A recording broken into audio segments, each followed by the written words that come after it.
Fakultas Adab dan Humaniora itu mencoba untuk menjadi sentrum ya kajian, penelitian, publikasi tentang Islam di Tatar Sunda ini.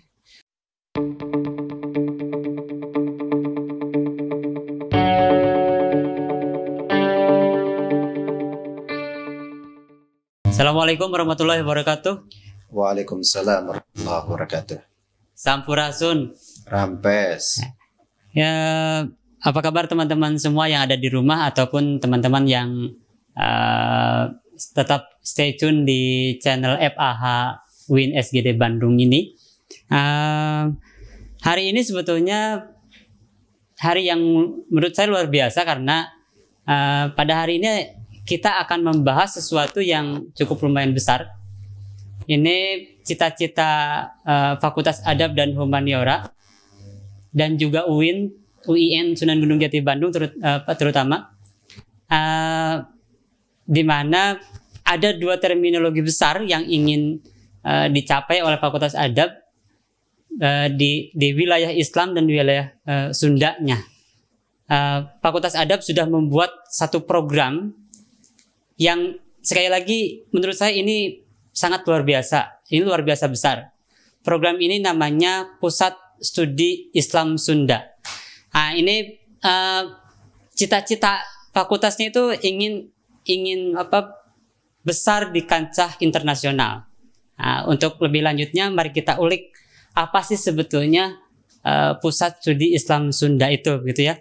Nah, pada hari ini kesempatan yang luar biasa ini saya sudah ditemani oleh narasumber yang langsung dari salah satu unsur pimpinan di Fakultas Adab dan Humaniora UIN Sunan Gunung Jati Bandung, yaitu Bapak Wakil Dekan 1, Bapak Dr.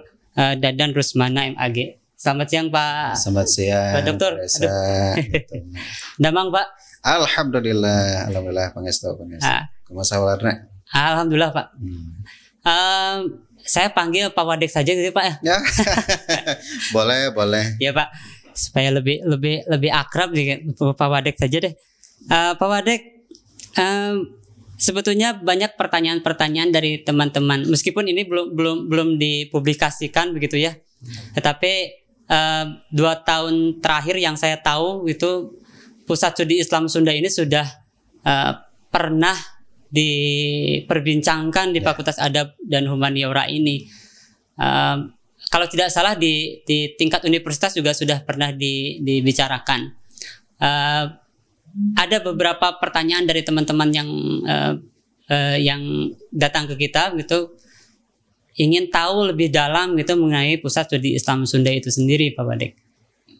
Sebetulnya apa sih Pusat Studi Islam Sunda itu dan yang melatar belakanginya itu apa sebetulnya Pak Wadek sampai tiba-tiba Fakultas Adab dan Humaniora entah itu diamanati atau memang ini sudah inisiasi dari fakultas mendirikan Pusat Studi Islam Sunda gitu Pak Wadek.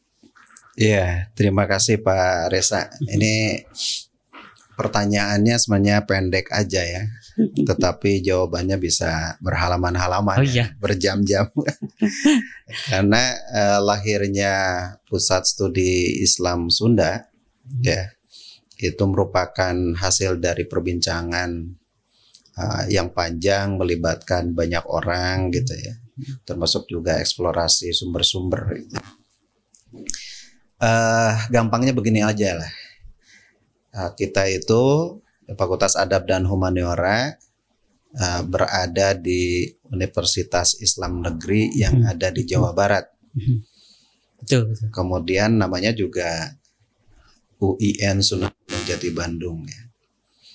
Jadi satu sisi kita lokasinya di Jawa Barat, makanya berpijak atau membumi di Jawa Barat. Oleh karena itu di mana bumi kita injak atau kita lahir di sana kemudian besar, maka kemudian juga kita harus mengenal berbagai hal terkait dengan keberadaan kita di Jawa Barat ini, termasuk juga khazanah budaya, khazanah demografi, khazanah keilmuan, adat istiadat dan yang lain-lain. Oleh karena kita berada di sini, maka kemudian kita punya misi untuk menggali, kemudian memelihara dan mengembangkan khazanah budaya. Ya, di dalamnya ada bahasa, ada seni, tradisi, ada berbagai warisan yang ada di wilayah Tatar Sunda ini.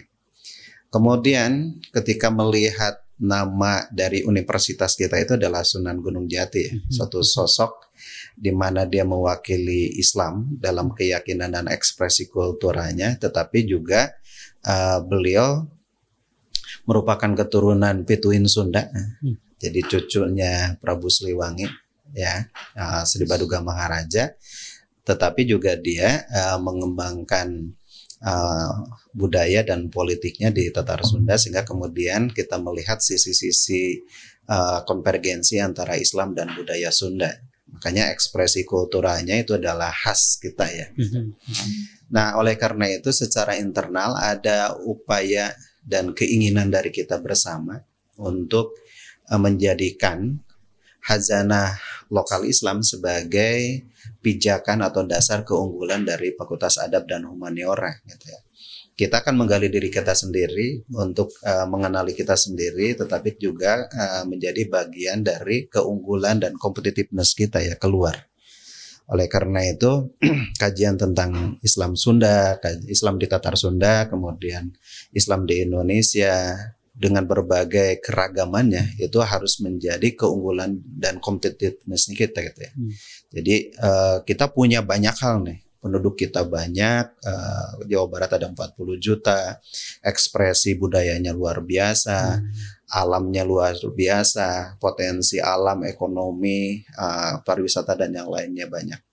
Itu ya, dari internal kita juga kan namanya juga adab dan humaniora, adabnya dari Islam, kemudian humanioranya dari tradisi pengembangan keilmuan di wilayah Barat, sehingga kemudian kita ingin, ya, mengkonvergensi, menggabungkan antara tradisi keilmuan yang ada di Islam dengan di tradisi Barat, adab dan humaniora, tetapi konteksnya itu adalah konteks kesundaan, keindonesiaan, keislaman dan modernitas, gitu ya. Ada juga dorongan dari pihak eksternal, terutama dari para peneliti yang berasal dari Eropa, Amerika, kemudian dari Timur Jauh, Timur Tengah, dan Australia, termasuk juga dari dalam, yang ketika mereka datang ke sini kemudian bertanya seperti apa ekspresi dan kekayaan, ya, budaya Sunda, gitu ya. Nah, mereka kehilangan informasinya kan banyak berserakan, ya, di berbagai perguruan tinggi, di berbagai lembaga. Nah, mereka menganjurkan pada kita bagaimana kemudian jika Fakultas Adab dan Humaniora itu mencoba untuk menjadi sentrum, ya, kajian, penelitian, publikasi tentang Islam di Tatar Sunda ini.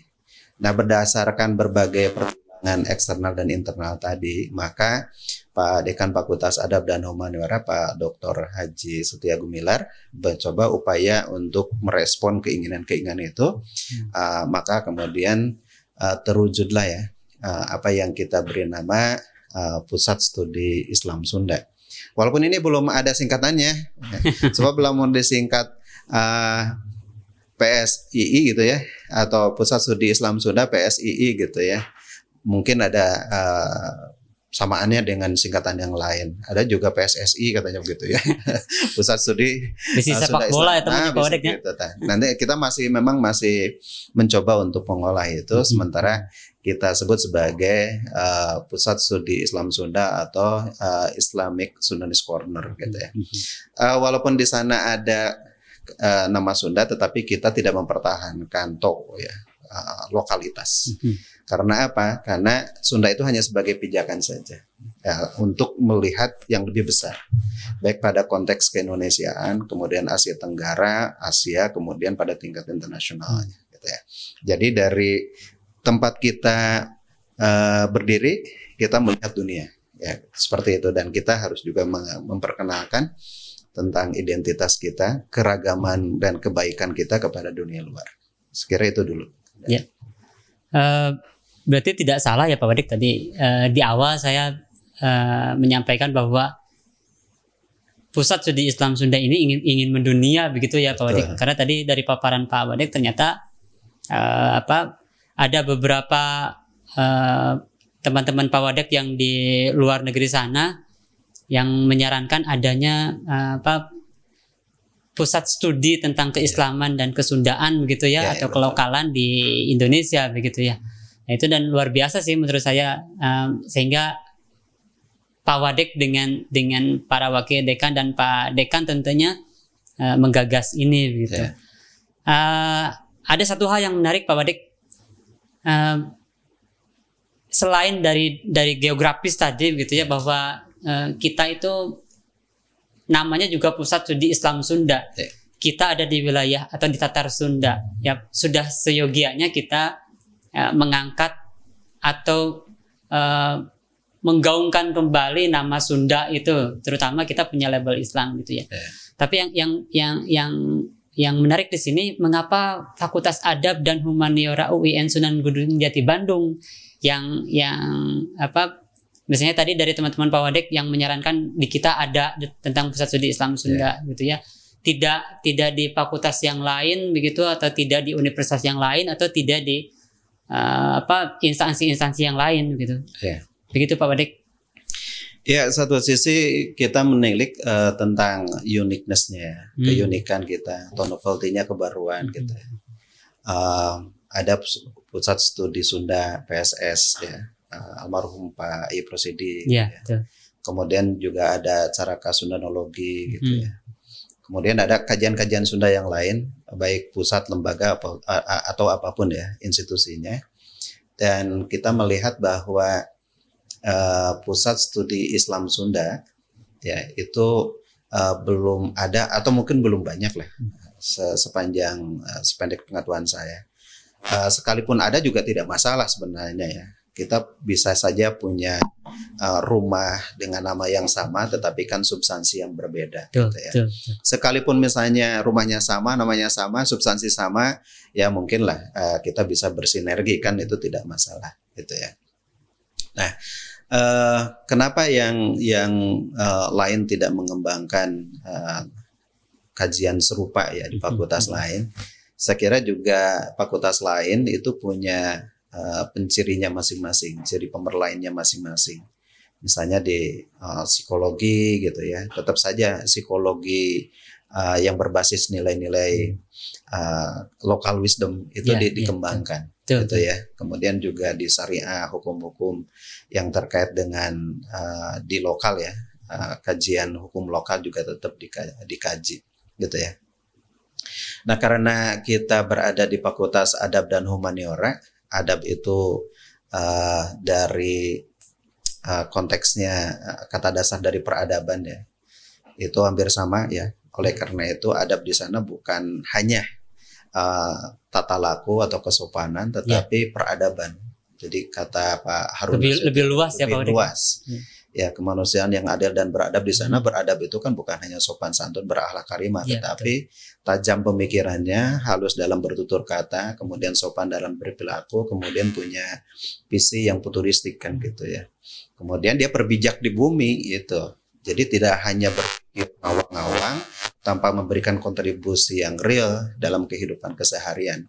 Nah, kita ingin keseimbangan itu terjadi. Jadi mikirnya luas, radikal dalam tanda kutip, tajam, tapi kemudian dalam tutur kata kita punya kesopanan, punya wisdom, kemudian dalam pola perilaku kita punya kesopanan, tata krama yang memang sesuai dengan norma, kemudian memberikan keberkahan dan kebermanfaatan bagi yang lain. Sehingga kemudian kita harusnya misalnya memberikan kontribusi pada Citarum Harum misalnya, kemudian pada pengembangan dan penggalian budaya yang ada di kita gitu ya. Kalau memang kita melihat bahwa budaya-budaya kita terancam oleh globalisasi, maka itu menjadi bagian dari kita untuk melakukan advokasi, kajian, kemudian dalam tanda kutip pemeliharaan, dan kalau bisa ya pengembangan ya. Karena memang berbagai ekspresi kultural di masyarakat Jawa Barat itu menjadi modal dasar ya bagi kita semua dalam pengembangan tata nilai, tata perilaku, dan tata pemerintahan politik dan yang lainnya. Nah, mudah-mudahan dalam kiprahnya ini Fakultas Adab dan Humaniora bisa menjadi sentrum, menjadi pusat ya dari kajian, publikasi, kemudian menjadi nanti ada replika kayak corner begitu ya, replika bagaimana sejarah kemudian bagian dari budaya-budaya Sunda. Ya, itu ada di kita. Sehingga kalau ada tamu nanya Kujang, mana Kujangnya gitu. Ada jauh-jauh gitu ya. ayah gitu lah. Kalau betul. ditanya seperti apa sih skin tuh ya, skin itu keris kecil ya. Itu ada kita punya. Kalau kita ditanya mana manuskrip itu, contoh manuskrip Pupujian kita punya. Manuskrip misalnya Sunda Buhun ya, yang terkait dengan bahasa Sunda atau aksara Sunda lama ada gitu. Nah itu kan manuskrip penggunaan huruf itu juga menunjukkan kronologi dari peradaban kita gitu ya. Ketika Salakanagara kemudian menjadi Tarumanagara, kemudian menjadi kerajaan Sunda Galuh, kemudian Bogor sampai sekarang lah ya. Itu menunjukkan kronologi dari perubahan dan evolusi peradaban yang ada di Tatar Sunda ini.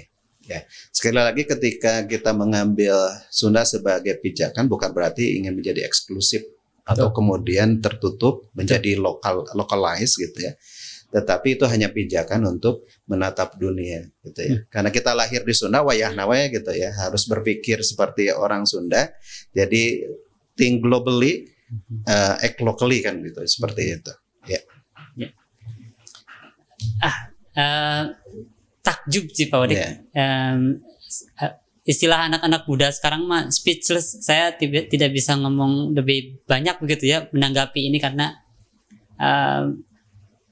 sangat intinya saya sangat takjub sekali nih tadi dari paparan Pak Wadik itu tentang harus di mana si Pusat Studi Islam Sunda dan kenapa kita yang memulai ini begitu ya. Saya ingin langsung ke intinya saja Pak Wadik. Di program Pusat Studi Islam Sunda ini ada berapa program sih Pak Wadik sebetulnya? Ya, secara umum kita membagi 3 program ya. Yang pertama adalah penelitian pengkajian. Kemudian yang kedua adalah publikasi ya. Publikasi. Yang ketiga kita bikin miniatur tentang replika dari Waditra atau kemudian perkakas orang Sunda gitu ya. Semacam galeri begitu galeri ya, seperti itu. Nah, pada penelitian dan kajian kita juga perlu ya mengembangkan itu kan memang core dari perguruan tinggi itu kan di pendidikan, kemudian penelitian dan pengabdian masyarakat ya. Makanya lebih pada tataran kajian-kajian ilmiah. Tetapi ketika ada masalah bukan berarti kemudian kita hanya berhenti dalam kajian itu. Mesti ada follow up ya. Kalau perlu memang kita masuk pada advokasi.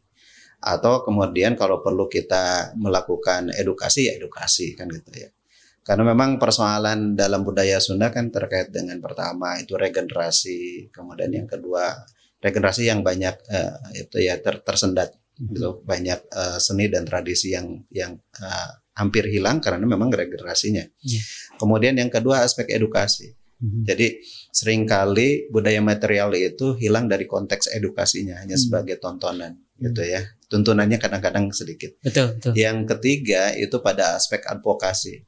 Seringkali tidak terjadi sinergis antara perguruan tinggi dengan masyarakatnya. Nah, mudah-mudahan dengan pendampingan kemudian edukasi tadi terjadi sinergisitas antara perguruan tinggi kita ya Pak dengan masyarakatnya. Sehingga kita tidak berdiri di Menara Gading tetapi terjadi kolaborasi yang luar biasa ya dengan masyarakat. Termasuk juga kita juga harus bagaimanapun menggandeng para pemangku kebijakan pemerintah dalam hal ini agar kolaborasi itu semakin lengkap. Ada perguruan tinggi, ada pemerintah, kemudian ada masyarakatnya, nanti ada user dan yang lainnya kan begitu sinergis. Dan memang yang lainnya juga aspek ini promosi juga penting bagi kita ya. Promosi karena banyak khazanah kita tidak bisa dipromosikan secara luas karena keterbatasan berbagai hal bahasa. Kita kebetulan punya jurusan bahasa Arab dan bahasa Inggris ya, sastra Arab, sastra Inggris. Mudah-mudahan konten-konten yang kita gali dibuat profiling, kemudian kita translate dan kita komunikasikan ke dunia luar. Mudah-mudahan aja para pembaca, kemudian mereka yang tertarik dengan Indonesia Itu karena salah satunya karena mereka mendapatkan informasi yang proporsional dari bahasa yang berbahasa Arab atau bahasa Inggris dari kita gitu ya. Jadi bukan hanya dalam konteks promosi-promosi biasa gitu ya. Kita kan bisa membangun pariwisata edukasi ya. Kemudian juga wisata yang bersifat edukatif gitu ya. Supaya bukan hanya melihat-lihat tetapi juga ada nilai informasi historis, kultural di dalamnya gitu ya. Nah, itu yang pertama. Yang kedua, programnya adalah publikasi ya, publikasi. Dari hasil kajian itu perlu kemudian dipublikasikan ke khalayak ramai supaya kemudian orang bisa tahu melalui literasi digital atau hasil-hasil penelitian yang kemudian didigitalisasi atau dipublikasi dalam konteks tadi ya, bahasa yang mereka mengerti gitu ya. Banyak yang wisman ke kita kan kemudian hanya mereka menikmati alam atau menikmati belanja gitu ya, menikmati tempat wisata ziarah tanpa kemudian tahu ya sejarah yang terkandung dan nilai-nilai yang bisa dibawa oleh mereka. Itu kan sama dengan pengunjung museum yang hanya keliling begitu tanpa tahu konteks kronologi dan nilai-nilai historis dari itu yang seperti itu. Nah, nanti diharapkan bahwa ketika mereka berkunjung ke kita, mereka mendapatkan informasi yang gamblang tentang identitas kebangsaan kita secara substansi betul. Dan bagaimanapun Indonesia kan termasuk Sunda itu kan memiliki tradisi peradaban yang luar biasa. Ketika di tempat lain belum bisa membangun yang megah-megah ya Borobudur sudah ada. Ya, abad ke-8, abad ke-9. Kemudian ya banyaklah tinggalan-tinggalan. Bahkan dengan penemuan sekarang juga menunjukkan bahwa peradaban purba ada di wilayah Nusantara. Itu juga menunjukkan bahwa eksistensi manusia dan kemanusiaan ya, itu sudah banyak di wilayah Nusantara gitu. Itu yang ketiga itu adalah terkait dengan galeri. Ya, galeri. Ini mungkin kita bikin museum-museum replika museum ya, tapi yang urgen menunjukkan identitas kesundaan. Ya karena tidak semua yang ada di Sunda menunjukkan kesundaan, kan kita sulit kalau harus nengteng semua makanan gitu ya. Ya, nengteng semua makanan menjadi identitas kesundaan. Tapi bukan hanya pemeliharaan, tapi bagaimana kemudian dengan menggali itu kita bisa mengembangkan. Karena ada beberapa tradisi atau budaya Sunda yang memang potensial untuk dikembangkan. Contoh batik misalnya, batik di Purwakarta itu sudah lebih dari 151 motif batik yang dipatenkan gitu ya. Di Garut berapa, Kuningan berapa. Itu kan potensi yang luar biasa. Betul. Dulu batik hanya identitas kalangan priai yang terbatas, tapi kemudian ketika terjadi globalisasi, batik menjadi khazanah bukan hanya lokal, tetapi sudah menginternasional dan para pembesar ya kepala negara di Eropa, Amerika, Australia dan beberapa selebritis menunjukkan bahwa mereka juga punya ketertarikannya terhadap batik. Itu khazanah kita yang kemudian diinternalisasi, dan ketika filosofi batik itu sampai pada mereka juga kagum ya. Seperti apa nilai-nilai luhur dari batik itu. Termasuk ya handicraft yang lainnya lah ya. Gitu. Nah itu yang kopiah saja juga sama gitu ya, punya filosofinya tersendiri. Ya karena Pak Soekarno itu pakai kopiah. Gitu ya. Nasir juga yang lain juga bukan kopiah. Itu kan juga karena tertarik dengan filosofinya. Itu ya. Jadi 3 programnya, pengkajian dan penelitian termasuk advokasi, kemudian yang kedua publikasi, ya, yang ketiga adalah terkait dengan cornernya itu, materialnya kan begitu, materialnya, replika atau galeri tentang kesundaan. Ya. Terakhir Pak Wadek nih, dari ketiga program ini tadi. Memungkinkan tidak Pak Wadek pihak luar misalnya, entah itu lembaga pendidikan lagi atau instansi yang lain-lainnya, misalnya dari instansi swasta atau dari mana, apakah memungkinkan bisa bekerja sama dengan kita? Kemudian kalaupun memang memungkinkan bisa bekerja sama dengan kita, kira-kira aksesnya melalui mana Pak? Kalau misalnya tadi publikasi, apakah kita punya wadahnya, misalnya kita punya jurnalnya atau apa gitu, atau misalnya untuk yang penelitian, apakah kita punya wadahnya, misalnya forum kajian gitu atau seperti apa? Kira-kira begitu Pak. Apakah ada kemungkinan dari luar gitu ke kita gitu? Iya. Jelas 3 program tadi tidak akan berjalan secara cepat ya dan sesuai dengan harapan kalau hanya digarap sendirian. Berbagai keterbatasan kita miliki lah ya. Oleh karena itu kita wajibul kudu sigana teh kitanya bekerja sama dengan lembaga perguruan tinggi atau pendidikan yang lain yang memang punya misi yang sama ya. Walaupun mungkin dalam hal-hal tertentu kita berbeda dalam fokus kajian dan penelitian kita. Unpad itu sudah lama tradisinya. Kemudian UPI juga sudah lama tradisinya, Pusat Studi Sunda sudah punya lama tradisinya. Nah, kita mengambil proporsi yang tidak terlalu banyak digarap oleh orang lain. Gitu ya. Kerjasama dengan perguruan tinggi itu keharusan. Kemudian kerjasama dengan komunitas-komunitas budaya ya, karena bagaimanapun ya budaya di kita tidak dikembangkan oleh perguruan tinggi dalam tanda kutip ya difokuskan oleh tinggi, tapi lebih banyak justru masyarakat yang mengembangkan itu. Nah oleh karena itu kita harus banyak kolaborasi dan bekerja sama dengan mereka. Komunitas budaya, kemudian dengan pemerintah bagaimanapun ya, itu bagaimanapun ya sebuah kebijakan akan lebih efektif gitu ya. Betul. Gitu ketika diambil dan menjadi garis kebijakan dari mulai kebijakan sampai operasional oleh pemerintah. Oleh karena itu menggandeng pemerintah juga menjadi satu keharusan bagi kita.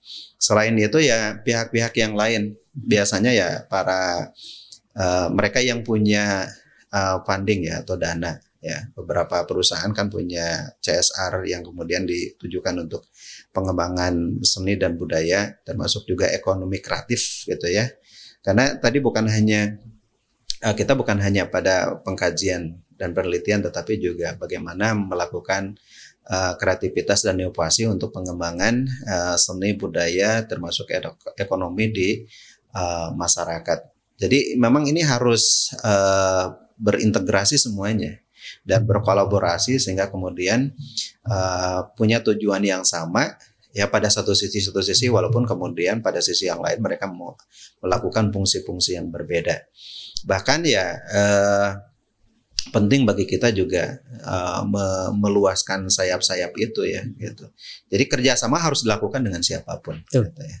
Terutama dalam penyediaan tenaga ahli, kemudian kita menghimpun berbagai hasil kajian, termasuk bagaimana menggali potensi-potensi dana atau finansial ya. Bagaimanapun pendidikan butuh finansial, kemudian penelitian butuh finansial, tidak bisa dinafikan, walaupun bukan satu-satunya faktor penentu, karena tetap saja ada banyak faktor yang menentukan, terutama faktor yang menentukan adalah diri kita dan SDM-nya gitu ya. Karena banyak hal yang bisa kita lakukan di tengah keterbatasan ketika kita kreatif dan inovatif. Betul. Ya. Sepakat Pak Wadek. Ya. Ya, Pak Wadek nampaknya cukup ya informasi yang kami ataupun teman-teman di rumah butuhkan. Sangat spesifik, sangat detail dan cukup membuat saya kagum sekali bahwa program ini sangat luar biasa. Dan kami mendoakan mudah-mudahan program ini berjalan dengan lancar. Amin, kemudian memang sesuai cita-cita tadi bahwa ini ingin berkembang di kancah dunia, itu bisa tercapai. Dan sekali lagi mudah-mudahan program ini bisa menjadi atau membawakan UIN Sunan Gunung Jati Bandung di kancah dunia, bukan hanya di Jawa Barat saja. Amin. Pak Wadek, terima kasih sudah hadir ke Sarurumpaheun ke studio. Amin. Terus di Wagel. Kita biasa. Baik teman-teman, nampaknya sekian perbincangan kita di siang padahal sekarang sudah sore sebetulnya. Perbincangan kita di sore hari ini dengan Pak Wadek 1. Nantikan perbincangan yang lain tentang Sundanis Corner atau Pusat Studi Islam Sunda ini dengan para pakar-pakar yang lain di beberapa video yang akan tayang nanti di YouTube FAH UIN SGD Bandung. Terima kasih teman-teman. Bangga. Assalamualaikum warahmatullahi wabarakatuh. Assalamualaikum warahmatullahi wabarakatuh.